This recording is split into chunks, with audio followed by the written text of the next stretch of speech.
नमस्कार मैत्रिणींनो, हर्षवी चॅनलमध्ये तुमचं सगळ्यांचं स्वागत आहे. लहान मुलांच्या जेवणामध्ये आपल्याला रोज काय द्यायचं हा खूप मोठा प्रश्न असतो आणि त्यामुळे आपण विचार करतो की आज काय वेगळं द्यायचं. सारखं सारखं तेच तेच दिल्यामुळे बाळ खातही नाहीत, लहान मुलं खायला त्रास देतात आणि म्हणून आपण आज नवीन रेसिपी घेऊन आलेली आहे. हे 2 उकडलेले बटाटे मी वरची साल काढून घेतलेली आहे, ती छोट्या किसणीच्या साहाय्याने आता हे किसून घेणार आहे. बटाटा हा लहान मुलांसाठी किती पौष्टिक आहे हे मी तुम्हाला मागच्या काही व्हिडिओमध्ये पण सांगितलेलं आहे की बटाट्यामुळे बाळाचं वजन नियंत्रित राहण्याला मदत होते. जर बाळ अशक्त असेल तर बाळाचं वजनही वाढेल आणि जर काही खूप स्थूल असतात मुलं त्यांचं सुद्धा वजन हे नियंत्रित राहण्याला मदत होतं. त्याच्यात भरपूर प्रमाणामध्ये फायबर वगैरे असल्यामुळं ते बाळाच्या शरीराला उपयुक्त असं ठरणारं एक अन्न आहे. मी हा बटाटा किसून का घेत आहे की जे आपण याच्यापासून जी मी टिक्की बनवणार आहे किंवा छोटा पराठा बनवणार आहे त्याच्यामध्ये ते लाटताना किंवा ते बनवताना कुठंही त्याचं अटकू नये काही, म्हणून मी त्याच्यासाठी हा सगळा बटाटा किसून घेतलेला आहे. आपण स्मॅशरने स्मॅश करून घेतला तरी पण चालेल, पण किसून घेतल्यामुळे अगदी सोपं असं आपल्याला जाणार आहे म्हणून मी किसून घेत आहे. त्याचबरोबर 2 बटाट्यांच्या मापाला 1 वाटी हा असा किस पडलेला आहे. तेच मी इथे 1 वाटी पोहे घेतलेला आहे, जे मी चाळणीने स्वच्छ करून घेतलेलं आहे, निवडून वगैरे घेतलेलं आहे आणि ते आपण आता मिक्सरच्या भांड्यातनं त्याचं बारीक असं पावडर बनवून घेणार आहे. आणि ते पावडर बनवल्यानंतर त्याच्यामध्ये काही आपल्याला चवीपुरतं, जर मूल तुमचं 1 वर्षाचं वगैरे आहे, नुकतंच खायला लागलेलं आहे, तर त्यांना तुम्ही हे बनवून देऊ शकतात. 6 महिन्याच्या बाळाला ह्याचं काही चावता वगैरे येणार नाही, म्हणून आपण हे 1 ते 1.5 वर्षाच्या मुलांना, 2 वर्ष किंवा मोठेही असतील तरी त्यांना ते खूप आवडणार आहे. अशी ही आज आपण रेसिपी बनवून घेणार आहोत. तर 1 वाटी बटाटा झालेला आहे आणि 1 वाटी पोहे घेतलेला आहे. हे आपण मिक्सर जारमध्ये बारीक करून घेणार आहोत आणि मग त्याच्यापासून ते आपण रेसिपी तयार करणार आहोत. हे बघा, मी आता याच्यात बटाट्याचा जो किस आहे तो एका प्लेटमध्ये घेतलेला आहे. हे बारीक अशी पावडर मी जी पोहेची करून घेतलेली त्याच्यात मिक्स करून घेणार आहे. थोडासा ओवा मी इथे घेतलेला आहे, जास्त नाही घेतला कारण लहान मुलांना खायचं आहे, तिखट वगैरे लागू शकेल म्हणून. आणि ही थोडीशी जिरे पावडर घेतलेली आहे. जिरे पावडर यासाठी करून घेतलेली आहे की जिरे ह्याच्यात जी आपण टिक्की किंवा पराठा बनवतो त्याच्यामध्ये ती मध्ये येते आणि व्यवस्थित आपल्याला लाटता येत नाही किंवा बनवता येत नाही, म्हणून मी ते बारीक करून घेतलं होतं जिरे. याच्यामध्ये पोहे आणि बटाटा असल्यामुळे याच्यामध्ये बाइंडिंग येण्यासाठी आपल्याला 2 चमचे गव्हाचं पीठ आपण घ्यायचं आहे. गव्हाचं पीठ हे कमी घ्यायचं, नाहीतर त्याच्यात सगळा पिठाचाच स्वाद येईल आणि जे काही आपल्याला जी टेस्ट येणार आहे ती व्यवस्थित येणार नाही, म्हणून मी ह्याच्यामध्ये 2 चमचे पीठ ॲड केलं आहे गव्हाचं बाइंडिंग येण्यासाठी. आणि हे थोडीशी हळद चवीपुरती टाकून घेतलेली आहे. ह्याच्यात मीठ पण चवीपुरतं टाकायचं आहे. मीठ थोडं जास्त टाकायचं, म्हणजे जे काही गोडपणा बटाट्याला असतो त्याच्यामुळे ते गोड लागणार नाही, व्यवस्थित चव लागेल, म्हणून हे सगळं त्याच्यात टाकून घेतलेलं आहे. मी इथे कुठेही पाण्याचा वापर केलेला नाही आहे, कारण पाण्यामुळे जे बटाट्याचं मॉइश्चरायझर आहे त्याच्यामुळे ते जे आपलं मिश्रण आहे ते पातळ नाही व्हायला पाहिजे. इथे मी चटणी किंवा हिरवी मिरची, लाल मिरचीची पावडर कशाचाच उपयोग का नाही केला आहे की आपल्याला हे लहान मुलांना खायला द्यायचं आहे.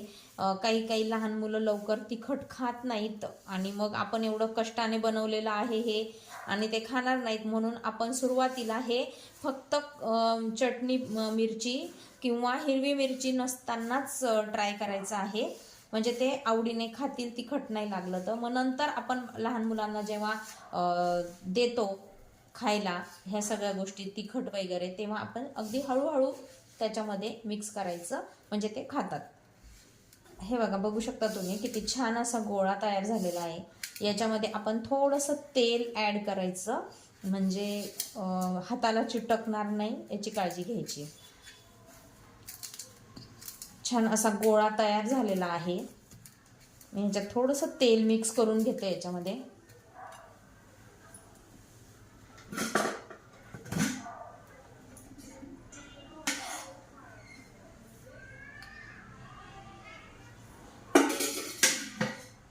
याच्यात थोडं तेल मी ॲड करून घेतलेलं आहे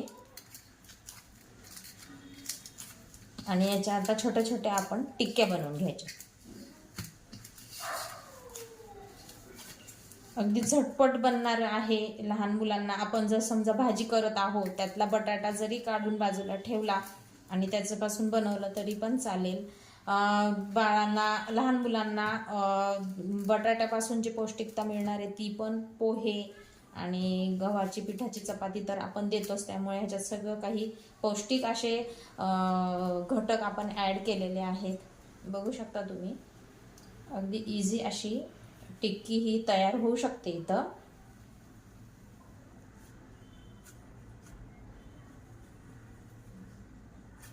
हातानेच आपण ही अशी थोडीशी पातळ करून घ्यायची शिजण्यापुरती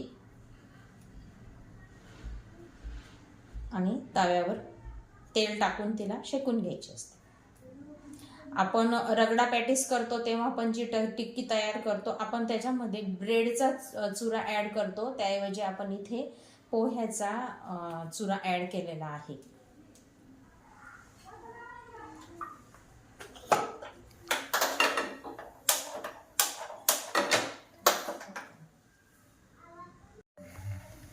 हे बघा, मी इथे ही टिक्की टाकून घेतलेली आहे तव्यावर. थोडंसं तेल लावलेलं आहे, चिटकायला नाही पाहिजे म्हणून. याच्या अशा छोट्या छोट्या टिक्क्या तयार करून घ्यायच्या आणि आपल्या लहान मुलांना अगदी आवडीने खातील ह्याची गॅरंटी देते मी आमच्या बाळाला पण देत असते खायला. हे कधी कधी बनवून खातं अगदी आवडीने आणि पौष्टिक असं आहार मिळतो लहान मुलांना. बाहेरचं काहीतरी जंक फूड वगैरे देण्यापेक्षा हे घरी बनवलेली अगदी छान असं पौष्टिक आहार लहान मुलांना मिळतो. आणि मोठ्यांसाठी पण आपण हे करू शकतो. आपल्याला सुद्धा खूप छान हे, याच्यामध्ये फक्त लाल चटणी पावडर किंवा हिरवी मिरची, लसूण ॲड करून घ्यायचं, जेणेकरून आपल्याला जर चव पाहिजे असेल त्याची जास्त, ती चव पण मिळू शकेल. ह्याच्यावर मी पहिलेच तेल टाकून घेतलेलं आहे आणि ह्या सगळ्या टिक्क्या वळून मी त्याच्यावर करून घेणार आहे. बघू शकता तुम्ही, छान अशा टिक्क्या तयार झालेल्या आहेत ह्या. आणि दोन्ही साईडने आपल्याला ह्या खूप कमी तेलावर अशा भाजून घ्यायच्या आहेत आणि सर्व करायच्या आहेत. ह्यांना थोडे जाड असल्यामुळे शिजायला थोडासा वेळ लागतो आतून, म्हणून अगदी मंद आचेवर ह्यांना आपण दुसऱ्या टिक्क्या तयार करतो तोपर्यंत ह्यांना चांगलं शिजू द्यायचं. याचा खमंग असा वास पण येतो, कारण याच्यामध्ये पोहे आणि बटाटा असल्यामुळे खूप छान स्वाद येणार आहे. तुम्हाला जर अजून याच्यापेक्षाही पातळ बनवायचे असतील तरी पण करू शकता तुम्ही. त्या पातळ लवकर शिजून जातात. मी याच्यात कमी गव्हाचं पीठ ॲड केलेलं आहे म्हणून बाइंडिंग होत नाही त्याची पाहिजे तशी. पण मला जास्त ते टाकायचंच नव्हतं गव्हाचं पीठ, कारण लहान मुलांना द्यायला गव्हाचं पीठ जास्त देत नाहीत, त्यामुळे बटाटा आणि हे दिलं पोहे. म्हणजे जास्त करून त्याच्या लहान मुलांच्या पोटात पोहे जायला पाहिजे त्या हिशोबाने मी हा नाश्ता तयार केलेला आहे. तुम्ही नाश्ताला किंवा दुपारी किंवा संध्याकाळी पण करू शकता. कधीही बाळाला आपल्याला द्यायचं असेल तेव्हा मी हे देऊ शकता. लहान मुलांना हे खूप आवडेल आणि ते परत सांगतील की ते बनवा म्हणून. असं खूप छान असा नाश्ता आपण इथे तयार करून घेतलेला आहे. लो फ्लेमवर आपण ह्यांना चांगलं शिजू द्यायचं आहे. एका साईडने झालेले आहेत, फक्त आता एक साईड व्हायची आहे. थोडीशी गुलाबी झालेली आहे, पण आता आपण ही साईड पण पूर्ण करून घ्यायची आहे.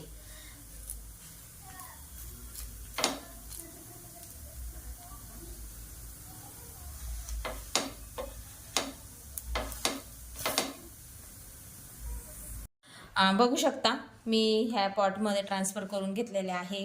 किती सुंदर असं दिसायला पण छान आणि चवीला पण छान येतात. हे आपण दह्यासोबत सुद्धा ट्राय करू शकतो किंवा मग सॉससोबत सुद्धा खाऊ शकतो, असं काही नाही आहे. खूप छान अशी चव याची येणार आहे आणि सॉससोबत पण याला टेस्ट खूप सुंदर लागणार आहे.